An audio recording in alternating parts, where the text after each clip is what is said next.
Hello students, my name is Adam West, but you can call me Mr. West. Yes, I know my name is the same as the old Batman actor. Get out of here, Batman! Jeez, can't get rid of the guy. Stalker. Anyway, I will be your substitute for today. Now, one of you will be presenting today. Mr. Adam West, please come up here and do everything you have to do for your presentation.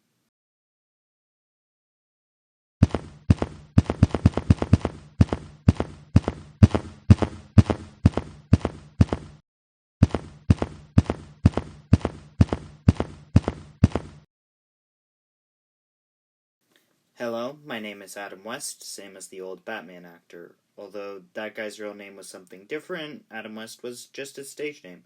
So I guess I'm the real Adam West? Although, so is the substitute? That's weird.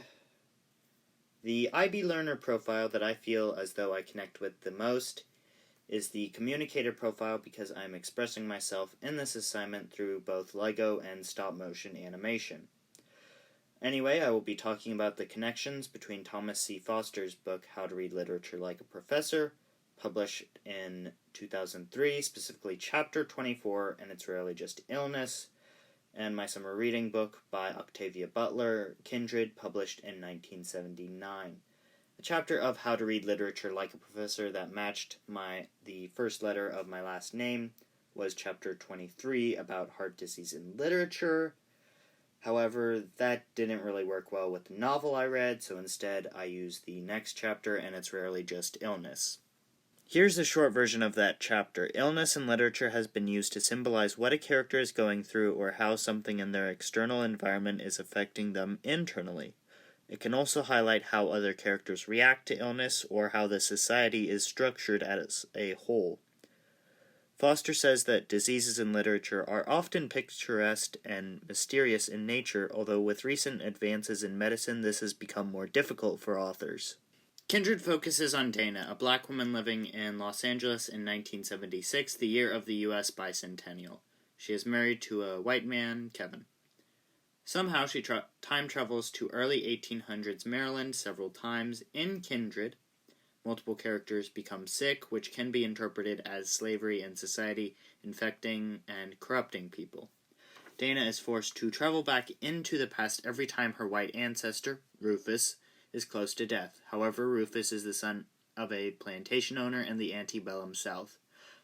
Rufus is the primary character who becomes sick in this story. Rufus gets sick early in the story with a fever, and Dana has to save him, or else it will create a grandfather paradox where if Rufus dies, then Dana will never be born, because Rufus has yet to have children.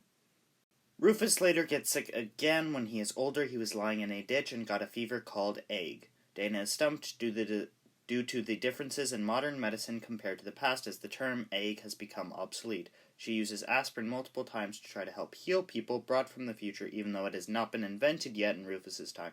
She also uses other medical advancements that haven't been created yet, including CPR. The local doctor, in contrast, uses purging, bloodletting, and horse tranquilizers and is seen as being ineffective. She manages to figure out diseases that the characters in this time do not know enough about, such as malaria, or, known back then as the ague, and mumps. This could symbolize how the future society has managed to outgrow many of its past mistakes.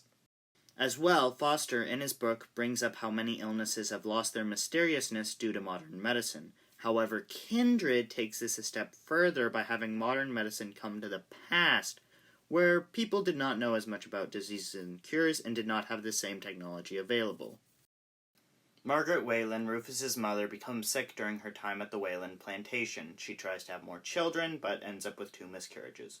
She has been hateful and resentful towards everyone but Rufus, and has crazy mood swings and throws things at people. She tries to make sure everything is perfect, even though it only makes everyone more stressed and nervous. After her miscarriages, she becomes sick and addicted to laudanum. The laudanum is the only thing that manages to mellow her and helps her not be a high-strung perfectionist who only makes everyone stressed out. She is also now confined to either her room or her sister's place in Baltimore, away from being able to see the terrible things that Tom and Rufus do to keep up with the plantation, such as selling away babies and whipping people. Along with the sick characters, the characters who do not become sick are just as instrumental in this story. They include Luke, Isaac, Nigel, and Carrie. These characters, all slaves, do not become sick during the events of the story, and some even manage to escape slavery. Luke is the father of Nigel and is seen as a disrespectful slave by Tom Whalen. He is sold to a slave trader in Missouri and is not heard from again. Isaac tries to escape slavery with his wife Alice, but fails. His ears are cut off as a result, and he is sold. After Rufus dies by Dana's hand, Nigel is implied to have made it look like a fire started and Rufus died in it.